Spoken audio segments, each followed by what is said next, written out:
Holidays-nale, adu namma GT Holidays da. GT Holidays, South India's #1 travel brand. You know you are special when you're with GT Holidays. வைக்கத்துடைய அந்த சரித்திரத்தை எடுத்து பார்த்தீர்களானால் அப்பொழுது தமிழ்நாடு காங்கிரஸ் தலைவராக ஈவேர ஆறுசாமி நாயக்கர் அவர்கள் இருந்தார். அதே சமயத்தில் வைக்கம் என்ற போராட்டத்திற்கே பெரியார் தான் காரணம், அவர் ஒருவர் தான் காரணம் அப்படின்னு திமுகவோ இல்ல திராவிட இயக்கங்களோ சொன்னால் அதுவும் தவறு. உண்மை என்னன்னு கேட்டா, இந்த வைக்கத்துக்கு போராட்டத்துக்கு காரணம் திருவிதாங்கூர் கொச்சின் சமஸ்தானத்துல அந்த வைக்கம் அங்க இருக்கிற சிவன் கோயில்ல தாழ்த்தப்பட்டவர்கள், அப்போ நாடார்களும் தாழ்த்தப்பட்டவர்கள், சாணார்கள் என்ற பெயர்களில் அவர்களும் தாழ்த்தப்பட்டவர்கள். இதற்கு காரணம் யாருன்னு கேட்டீங்கன்னா, உண்மையான வைக்கத்திற்கான வித்திட்டவர் நாராயண குரு என்பவர். 4 வர்ணங்கள்னு சொல்லக்கூடிய பிராமண, சத்திரிய, வைசிய, சூத்திர 4லையுமே வரமாட்டாங்க. அதை தாண்டி கீழே எழவா கம்யூனிட்டி, அதை சேர்ந்த நாராயண குரு. அந்த நாராயண குரு தான் இந்த முதல்ல இதை ஆரம்பிச்சது. அவருடைய சிஷ்யர்கள், அந்த சித்தாந்தத்தில் அவருடைய நம்பிக்கை உள்ளவங்க யாருன்னு பார்த்தீங்கன்னா, டி.கே. மாதவன், கேசவ மேனன், கேரள காந்தி என்று அழைக்கப்பட்ட கேளப்பன். இவங்க 3 பேர் தான் உண்மையிலேயே வைக்கத்து அந்த போராட்டத்துடைய ஈவேரா பெரியாரும் சரி சென்றிருக்கிறார். ஈவேரா பெரியார் போகும்போது, அதாவது காங்கிரஸ் சார்பில் ராஜாஜியுடன் போனார் என்பது உண்மை. அதே சமயத்தில் நல்ல சமுதாய சிந்தனைக்காக தன்னுடைய முதல் மனைவி நாகம்மையையும் தன்னுடைய சகோதரி, அவங்க பேர் கண்ணம்மாள், அவர்களும் அந்த போராட்டத்தில் கலந்து கொண்டிருக்கிறார்கள்.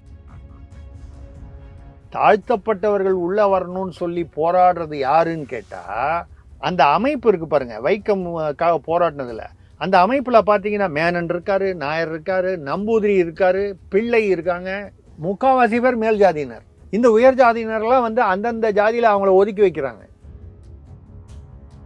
பெரியாருக்கு எந்த கிரெடிட்டுமே கொடுக்கக்கூடாதுன்னு சொல்றது நியாயமே இல்லை. வைக்கத்தில் அவருக்கு ஒரு பங்கு நிச்சயமாக இருக்கிறது, அதை நாம் பாராட்டத்தான் வேண்டும். ஆனால் பெரியார் மட்டும்தான் வைக்கம் வீரர்ங்கிற மாதிரியும் வேற யாருமே இல்லைன்னா, தமிழ்நாட்டிலேருந்தே இன்னும் நிறைய பேர் இந்த ஆலை நுழைவு போராட்டங்கள், மதுரை வைத்தியநாத ஐயருக்கு நாம் என்ன மரியாதை கொடுத்துருக்குறோம். ஆதர் நேயர்களுக்கு அன்பு வணக்கம். இன்றைய சிறப்பு நேர்காணலில் நம்முடன் இணைந்திருக்கிறார் தமிழக அரசியலின் ஆசிரியர் திரிசக்தி சுந்தரராமன் அவர்கள். வணக்கம் சார். வணக்கம். வினோத், சொல்லுங்க சார். வைக்கம் சம்பந்தமான, ஏன்னா இப்போ முதல்வரும் போயிருக்கிறாரு, கேரளாவுக்கு போயிருக்கிறாங்க, அந்த நூற்றாண்டு விழா கொண்டாடப்பட்டிருக்கிறது. இதுல இருவேறு கருத்து இருக்கு.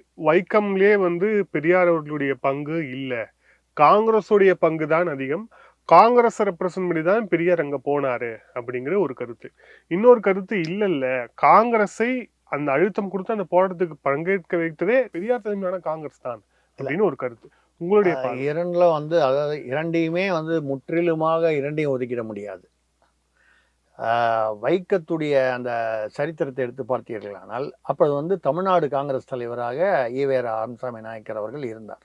வைக்கத்துல இந்த போராட்டத்துக்கு அதே சமயத்தில் வைக்கம் போராட்டத்தில் அவர் சும்மா 2 நாள் போய் ஒரு ஃபோட்டோ ஷூட் நடத்திட்டு வந்துட்டாரு, இவங்க வைக்கம் வீரர்னு அவரை சும்மா அதிகப்படியாக மிகைப்படுத்துகிறார்கள் அப்படின்னு சில பேர் ஒரு பகுதியினர் சொல்றாங்க இல்லையா, அதை நான் ஆதரிக்கவில்லை.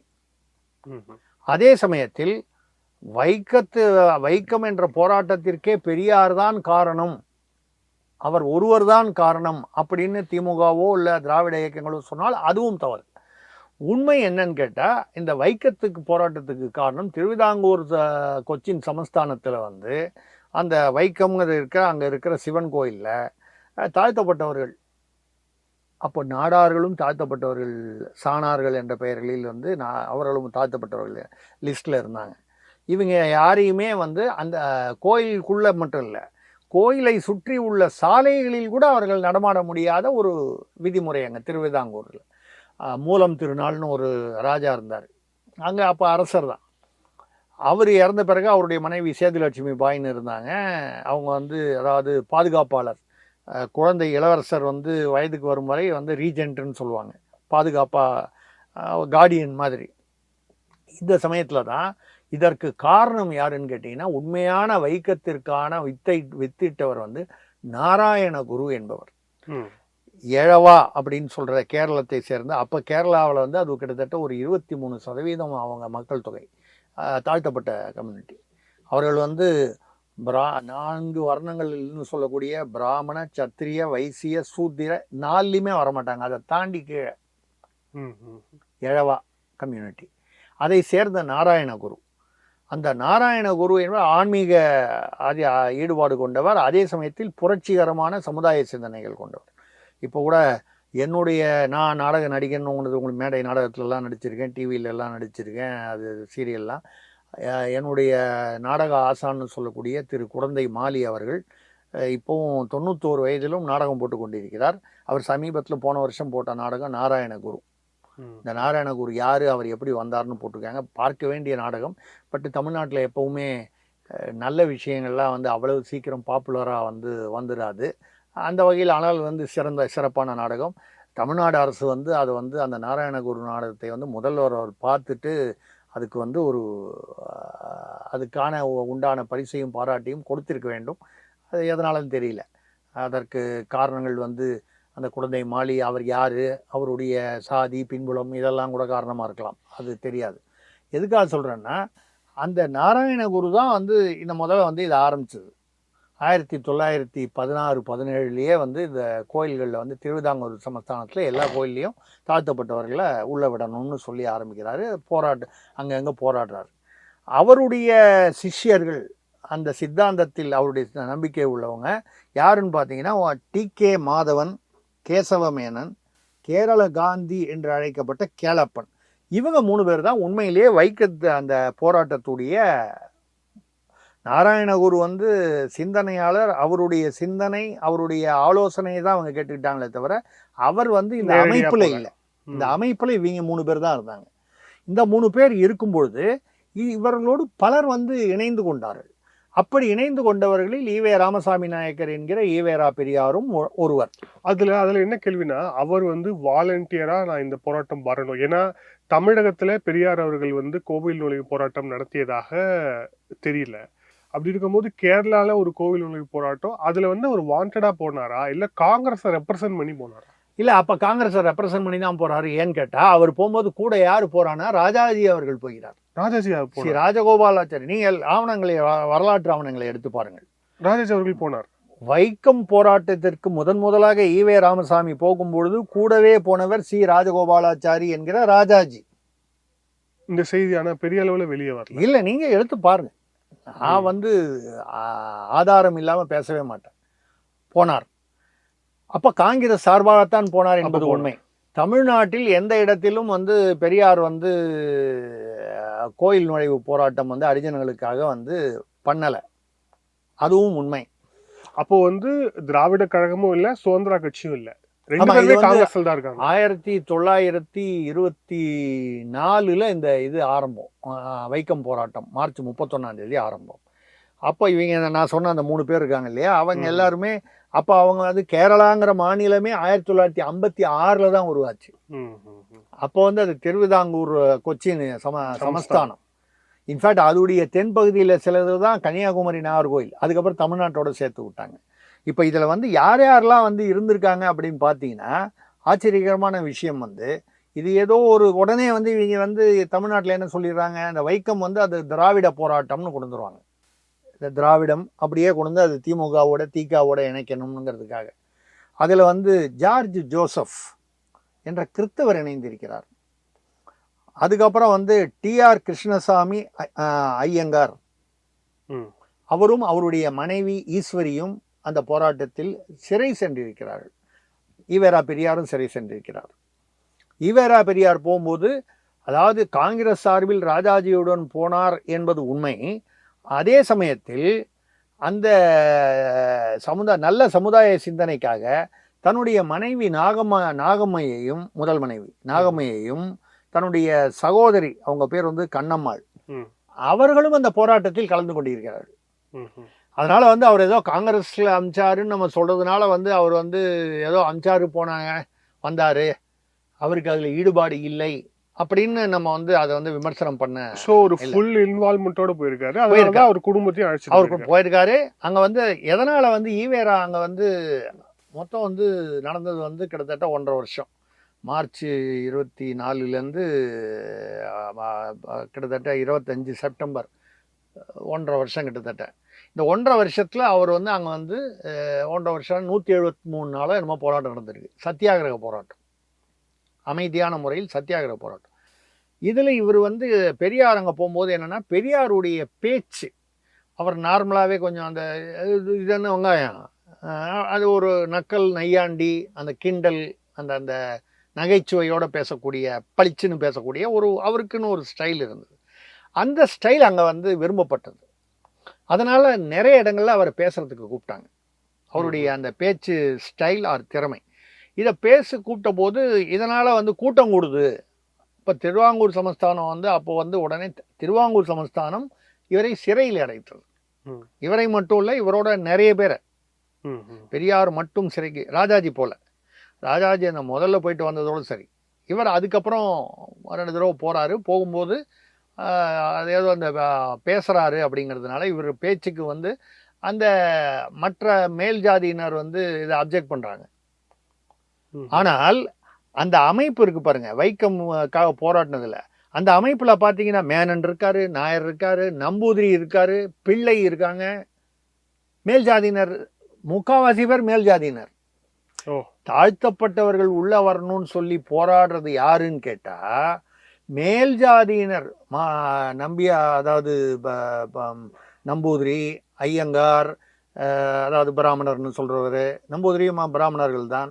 இதை தாண்டி பிள்ளை, கேரளாவில் பிள்ளைங்கிறது ஒரு நாயர், மேனன், இப்படி இவங்க எல்லாருமே உயர் ஜாதியினர். இந்த உயர் ஜாதியினர்லாம் வந்து அந்தந்த ஜாதியில் அவங்கள ஒதுக்கி வைக்கிறாங்க. நீ வந்து வேண்டாத வேலைகள் செய்கிறாய் அப்படின்னு சொல்லி ஒதுக்கி வைக்கிறாங்க.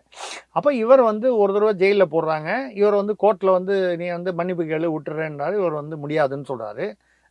ஜெயிலில் இருக்கார். மறுபடியும் வெளியில் வராரு. வெளியில் வந்துட்டு மறுபடியும் அதே பேச்சு மீட்டிங்கில் பேசுகிறாரு. மறுபடியும் ஒரு 24 மாதம், முதல் 27 நாளோ என்னமோ, அதுக்கப்புறம் 4 மாதமோ என்னமோ ஜெயிலில் போட்டு கொஞ்சம் சீக்கிரம் ரிலீஸ் பண்ணிடுறாங்க. அவன் தான் கிட்டத்தட்ட 4 மாதம் வந்து அவர் சிறையில் இருந்திருக்கார். ஸோ இது வந்து அவர் வந்து வைக்கத்தில் வந்து அவர் போராடவே இல்லை அப்படிங்கிறதும் உண்மை இல்லை.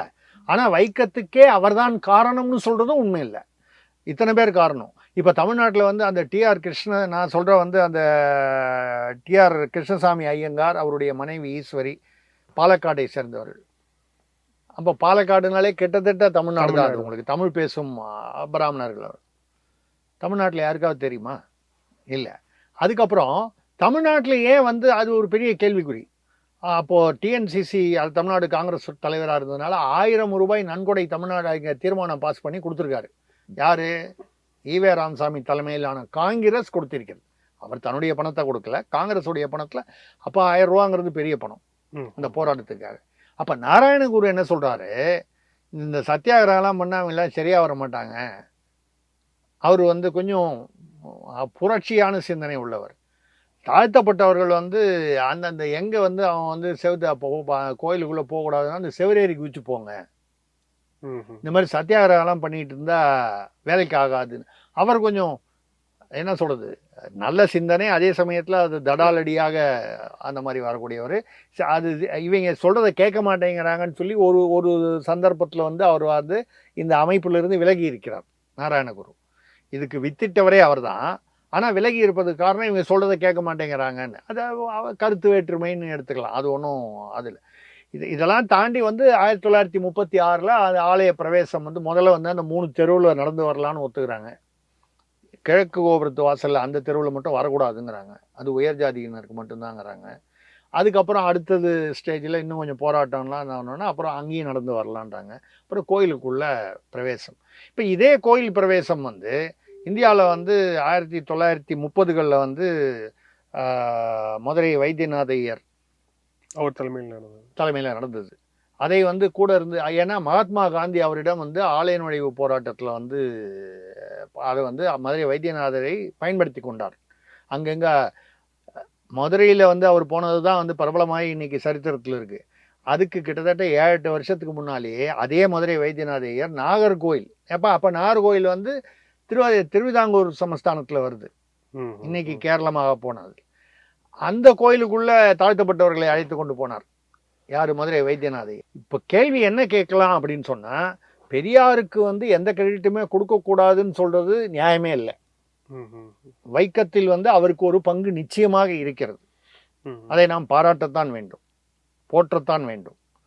ஆனால் பெரியார் மட்டும்தான் வைக்கம் வீரர்ங்கிற மாதிரியும் வேற யாருமே இல்லைன்னா தமிழ்நாட்டிலேருந்தே இன்னும் நிறைய பேர் இந்த ஆலை நுழைவு போராட்டங்கள், மதுரை வைத்தியநாத ஐயருக்கு நாம் என்ன மரியாதை கொடுத்துருக்குறோம்? அவருக்கு எத்தனை சிலை வச்சிருக்கோம், எத்தனை மணிமண்டபம் வச்சிருக்கோம், எத்தனை பேரை பற்றி நம்மளுடைய பாடப்புத்தகங்கள் வந்து அவரை பற்றி வந்து தெரியும். அப்போ வந்து முத்துராமலிங்க தேவர் சப்போர்ட் பண்ணார், நீங்கள் உள்ளே போங்க, முத்துராமலிங்க தேவர் கொஞ்சம் நம்ம டைப்பு, பார்க்கலாம் என்னன்னாலும் பார்த்துருவோம் அப்படின்னு வரக்கூடிய டைப்பு, போங்க எவன் வந்து தடுக்கிறான்னு பார்ப்போம். அப்போ முத்துராமலிங்க தேவர் ராஜாஜி இதை சட்டமாகவே இயற்றினார். இப்போ நீங்கள் இன்னைக்கு வைக்கம் வீரர்னு சொல்லி அங்கே போய் அவருக்கு ஒரு மணிமண்டபம் நூலகம் வைக்கும் பொழுது என்னுடைய கருத்து வந்து அதில் தவறில்லை. அதே சமயம் அந்த ராஜாஜிக்கும் நீங்கள் சேர்த்து வச்சிருந்தீங்கன்னா அது வந்து இதுவாக இருக்கும். இல்லை வந்து சமூக நீதி அப்படின்னு சொல்லி இங்கே வந்து தமிழ்நாட்டில் ஆலய நுழைவு போராட்டங்கள் நடத்தியவரும் அதே சமயத்தில் சட்டம் இயற்றியவரான ராஜாஜி, மதுரை வைத்தியநாத ஐயர் போன்றவர்களுக்கும் நீங்கள் வந்து பெரியாருக்கு கொடுக்கக்கூடிய அதே மரியாதையையும் அந்த புகழ் போட்டுதலையும் நீங்கள் வந்து பண்ணீங்கன்னா பண்ணல அப்படின்னா அது பண்ணாததற்கு காரணம் என்னங்கிறது எல்லாருக்கும் தெரிஞ்ச காரணம் தான். சாதி ரீதியான ஒரு பார்வை, கண்ணோட்டம், இவர் இன்ன சாதி அப்படின்னா அவர் எவ்வளவு நல்லது பண்ணாலும் கிடையாது. இதில் வந்து நிறைய பேருக்கு தெரியாத வந்து மகாத்மா காந்திக்கும் அந்த அமைப்புக்குமே நடுவில் தகராறு வந்துருச்சு. வைக்கம் அமைப்புக்கும் ஏன் வந்துச்சு அப்படின்னு சொன்னால், அப்போ வந்து கிறிஸ்தவர்கள் இந்த ஜார்ஜ் ஜோசப்னு ஒருத்தர் இவங்கெல்லாம் சிறைக்கு போயிட்டாங்க. இந்த கேரள தேசத்து அதாவது நாயர் மேனன் இந்த குரூப்பெல்லாம் பொதுவாக சொல்கிறேன், இவங்கெல்லாம் சிறைக்கு போயிட்டாங்க. இப்போ தலைமை எடுத்து வரதுக்கு ஜார்ஜ் ஜோசப் அவர் ஏற்கனவே ஒரு கமிட்டி மெம்பராக இருந்தார், அவர் தலைவராக வர்றார், இருக்கிற ஆளில் ஒருத்தர் வர்றார்.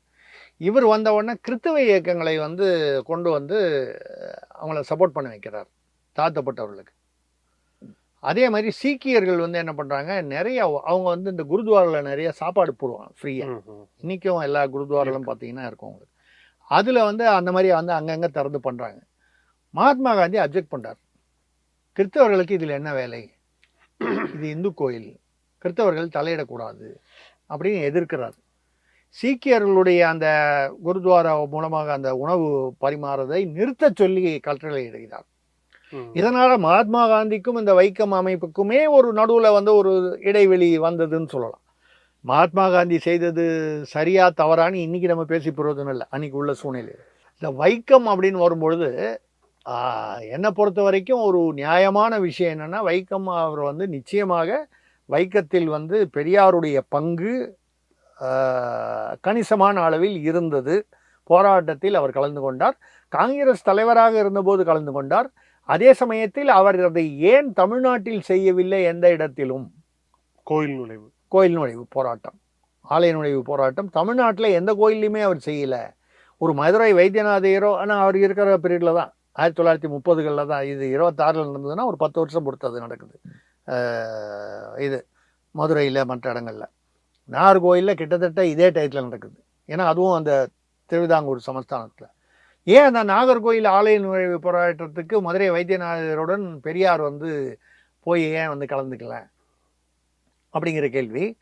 அதுக்கப்புறம் பின்னால் வந்து மதுரையில் ஏன் கலந்துக்கல, இன்னும் ஒரு 10 வருஷம் தள்ளி வந்து 8 வருஷம் 10 வருஷம் தள்ளி மதுரையில் ஏன் கலந்துக்கல, வேறு எந்த இடத்துலையுமே ஆலய நுழைவு போராட்டத்தில் அவர் கலந்துக்கல அப்படின்னு சொல்லி பல கேள்விகள் இருக்குது. அதே மாதிரி அந்த தாழ்த்தப்பட்ட மக்களுக்கு அந்த அவர்களை பற்றி ஹரிஜனங்கள்னு அப்போது ஹரிஜனங்கள்னு சொன்ன காந்தி வச்ச பேர் அது.